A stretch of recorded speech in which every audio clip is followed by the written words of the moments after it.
French Resistance broadcast. Today we will be hearing some interesting stories.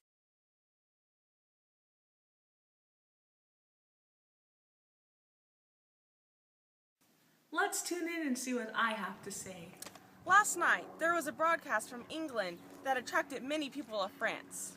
The broadcast was on channel BCC and told by Charles de Gaulle. This broadcast encouraged the French resistance and gave hope to the people, asking them to fight.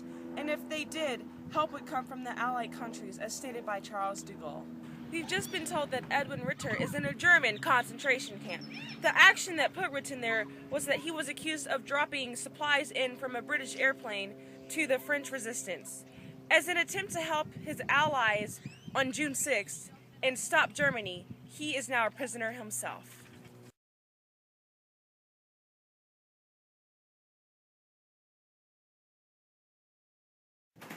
Let's go to Tanya. In the SOE, the Secret Operations Executive, a wireless operator, Noor Inayat Khan, was captured on October 1st last year.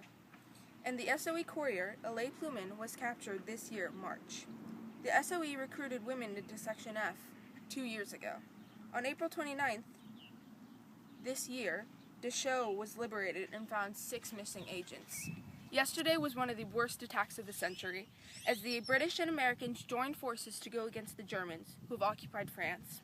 The Americans and British took over 15 miles of coast, and the Germans would have been ready to attack, but due to the French resistance, Germans were postponed to reach the Americans and British because railroads and telephone lines were sabotaged, and citizens came out and rebelled against the Germans using illegal weapons provided by the British.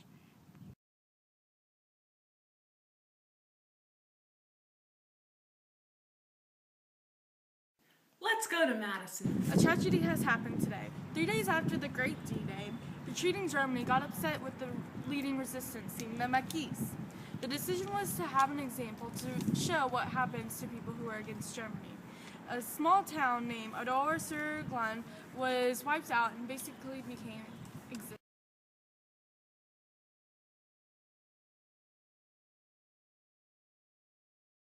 Let's go to Sarah.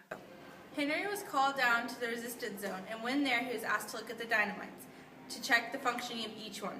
After passing the check, the dynamite was taken to the tunnel that the German army was to pass through. His check was successful, leaving the German army stunned at this sudden attack. On May 10, 1940, Germany attacked the Maginot Lines. The Maginot Lines, as we all know, purpose is to alarm and immobilize attackers with high-technology equipped tanks, guns, and underground tunnels. With the trenches main artillery along the borders of Italy and Germany, and little detractors along the borders of Belgium, we thought we were prepared for anything. However, this is not the case. Germany gets through our lines by avoiding the main trench and coming from the Netherlands and Belgium. Taking only 2 weeks to pass our lines, they conquer France in only 6, when our Prime Minister Pétain asked for surrender.